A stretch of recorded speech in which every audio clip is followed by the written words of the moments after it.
मी भीमराव खडळे पाटील. आपण बघताय BKP 24 मराठी. आज नवीन दिवस, नवीन विषय, नवीन दिवसाची नवीन अशी चर्चा.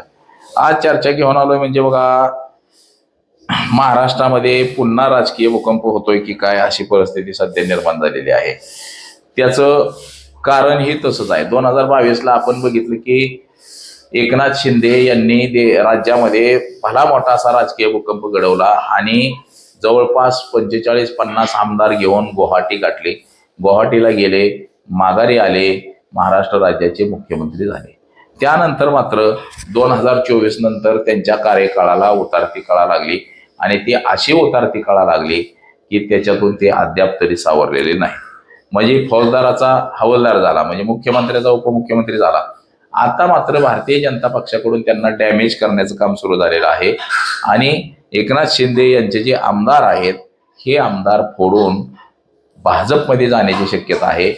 तसं आता ते महेश शिंदे म्हणून साताऱ्याचे आमदार आहेत बघा, कोरेगावचे, त्यांनी जिल्हा परिषद निवडणुकीमध्ये भाजपला मदत केली.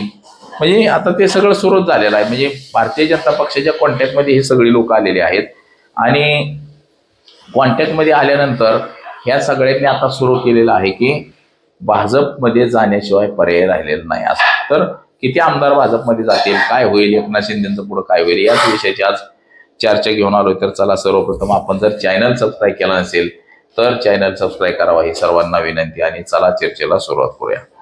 महाराष्ट्र राज्यामध्ये 2022 साली राजकीय भूकंप झाला, त्याची नोंद देशाच्या इतिहासामध्ये झाली. कधी नव्हे एवढे आमदार शिवसेनेचे एकाच टायमाला घेऊन एकनाथ शिंदे हे गुवाहाटीला पसार झाले. उद्धव ठाकरे यांची महाविकास आघाडीमध्ये मुख्यमंत्री म्हणून निवड झालेली होती. ते मुख्यमंत्री असताना एकनाथ शिंदे हे 40-45 आमदार घेऊन हे गुवाहाटीला पळून गेले. आता हे सगळं भारतीय जनता पक्षानं घडवून आणलं. सुरुवातीच्या काळात सांगितलं की आम्ही काही केलं नाही, परंतु भाजपनं हे सगळं घडवून आणलं आणि हे सगळं घडवून आणल्यानंतर पुन्हा सरकार स्थापन केलं. त्यामध्ये एकनाथ शिंदे हे महाराष्ट्र राज्याचे नवे मुख्यमंत्री झाले. मुख्यमंत्री झाल्यानंतर मात्र त्यांना 2 वर्ष जवळपास मुख्यमंत्री पदाचा कार्यभार मिळाला. 2 वर्षानंतर 2024 साली जेव्हा इलेक्शन झालं तेव्हा देखील महायुतीचं सरकार आलं, परंतु एकनाथ शिंदे यांना दुय्यम दर्जाचं पद देण्यात आलं. जे मुख्यमंत्र्याचं पद होतं ते काढून उपमुख्यमंत्री केलं गेलं आणि उपमुख्यमंत्री झाल्यानंतर त्यांच्या राजकारणाला ब्रेक लावण्याचं काम सुरू केलं, त्यांचं खच्चीकरण सुरू केलं आणि हळूहळू एकनाथ शिंदेचा एक आमदार हा फोडण्याचं काम भारतीय जनता पक्षानं सुरू केलेलं आहे. आता त्याची प्रचिती म्हणजे बघा, आपण पाहिलं की सातारा जिल्हा परिषदेची जेव्हा निवडणूक होती त्या निवडणुकीमध्ये कोरेगावचे जे आमदार आहेत महेश शिंदे यांनी कशा पद्धतीनं भाजपला मदत केली हे आपण पाहिलेलं आहे.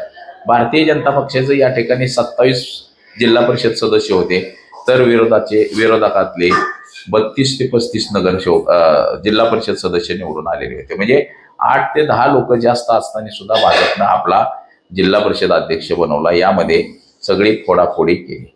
म्हणजे बघा कशा पद्धतीनं सगळे हे वातावरण तयार केलं गेलं. म्हणजे एकनाथ शिंदे यांच्या सोबत असलेले जे आमदार आहेत यांना सुद्धा एकनाथ शिंदेचं नेतृत्व मान्य नाही. त्यांना सुद्धा वाटतंय की आता आपण भारतीय जनता पक्षामध्ये गेलं पाहिजे.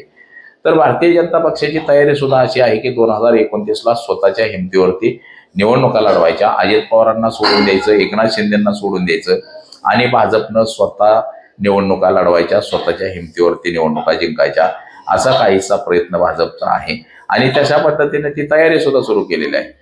जिथं जिथं महाविकास आघाडीची लोक पराभूत झालेले आहेत त्या ठिकाणचे सगळेच्या सगळे भाजपमध्ये घेतलेले आहेत. म्हणजे 2029ला भारतीय जनता पक्ष विरुद्ध इतर पक्षांचे उमेदवार अशी निवडणूक होण्याची शक्यता आहे आणि याच कारणांमुळं आता या सगळ्यांना वाटायला लागलेलं आहे की आपण बाबा भारतीय जनता पक्षात गेलो तरच आपण निवडून येऊ, अन्यथा आपण निवडून येणार नाही, अशी स्ट्रॅटेजी सुद्धा लोकांची बनलेली आहे की भाजपमध्ये गेलं की निवडून येते.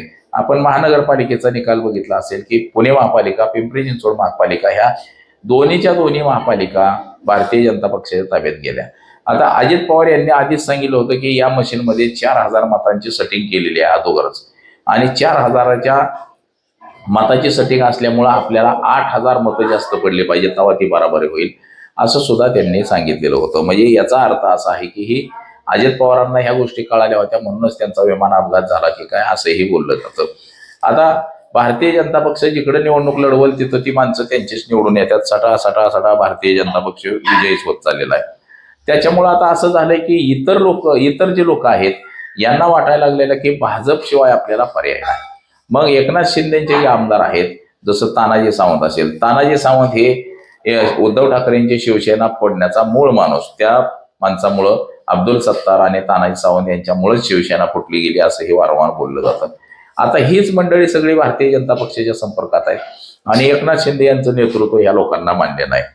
त्यामुळं ही जी सगळी मंडळी 45-47 आमदारांचा एक गट तयार झालेला आहे आणि हा गट सगळ्याच्या सगळा भारतीय जनता पक्षामध्ये येणाऱ्या काळामध्ये विलीन होणार आहे असंही चित्र आपल्याला दिसतंय. आता सातारा जिल्हा परिषदेच्या निवडणुकीदरम्यान शंभूराज देसाई यांना जी मारहाण करण्यात आली पोलिसांकडून, लागलं, त्यांना पकडलं, पाडलं, हाणमार झाली. आता याचे विधानसभेत सुद्धा पडसाद उमटले. त्यांनी ज्या वेळेस प्रस्ताव मांडला की तिथल्या पोलीस अधीक्षकाला निलंबित करा आणि पोलिसांना सुद्धा निलंबित करा असं ज्या वेळेस सांगितलं गेलं, त्यावेळेस त्याला विरोध सुद्धा कडाडून भारतीय जनता पक्षाच्या लोकांनी केला. सभापती शिवसेनेचा उपसभापती नीलमताई गोरे यांनी आदेश दिले की या सगळ्यांना निलंबित करा. तर त्यावरती पुन्हा विधान परिषदेचे जे अध्यक्ष आहेत राम शिंदे यांनी सुद्धा त्या गोष्टीला स्टे देण्याचं काम केलं. आता त्यानंतर मीटिंग झाली, कुठं काय झालं, पोलिसांना बळीचा बकरा दिला जातो कारण की ते चालूच राहते. आता ह्या सगळ्या गोष्टी चालूच राहत असतात. राजकारणी आपला फायदा करून घेतात, तोफेला अधिकारी देत असतात. जो अधिकारी तिथं तुषार दोषी म्हणून होता ते आपण पाहिलेलं आहे, सातारा जिल्ह्याचा पोलीस अधीक्षक आहे.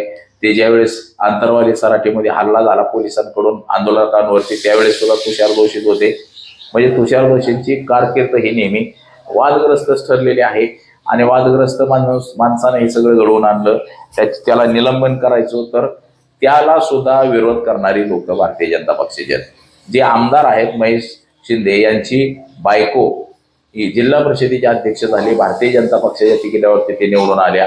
म्हणजे तिथं ते आमदार शिवसेनेचा आणि बायको भारतीय जनता पक्षाच्या तिकिटावरती, म्हणजे ह्याचा अर्थ महेश शिंदे सुद्धा भारतीय जनता पक्षामध्ये जाण्यास आता तयार झालेले आहेत.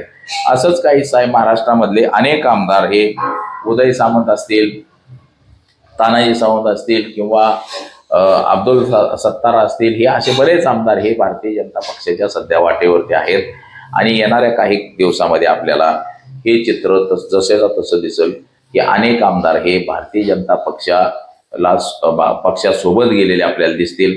एकनाथ शिंदेच्या शिवसेनेला सोडून हे सगळे जातील असंही दिसेल. म्हणजे येणाऱ्या काही काळामध्ये महाराष्ट्रामध्ये पुन्हा एकदा राजकीय भूकंप हा मोठा होईल असंही आपल्याला दिसते. आता अशीच परिस्थिती बिहारमध्ये सुद्धा झाली. त्या नितीश कुमारांना सुद्धा भाजपनं अशाच पद्धतीनं जेरीस आणलेलं आहे आणि हीच अवस्था आता एकनाथ शिंदेची सुद्धा केलेली आहे. एकनाथ शिंदे यांनी काल आपल्या भाषणामध्ये सुद्धा असं म्हटलेलं आहे, जरी आमचे व्यक्तिगत मतभेद असले, म्हणजे उद्धव ठाकरे यांचे आमचे व्यक्तिगत मतभेद असले तरी ठीक आहे, परंतु आम्हाला ते जर मतभेद विसरून जरी एकत्र जरी यायचं असेल तरी आम्ही एकत्र येऊ शकतो, अशा पद्धतीचं सुद्धा त्यांनी भाष्य केलेलं आहे.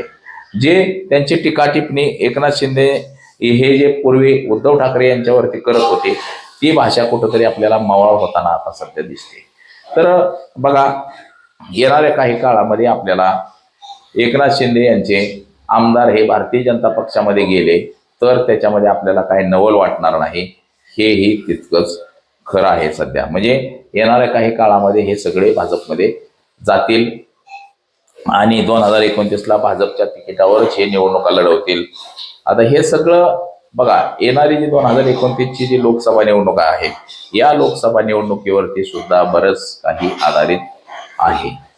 तर बघा, आज एवढंच. माझा सहकारी कॅमेरामन अनिकेत सौम्य भीमराव काळे पाटील, BKP 24 मराठी, इंदापूर, पुणे.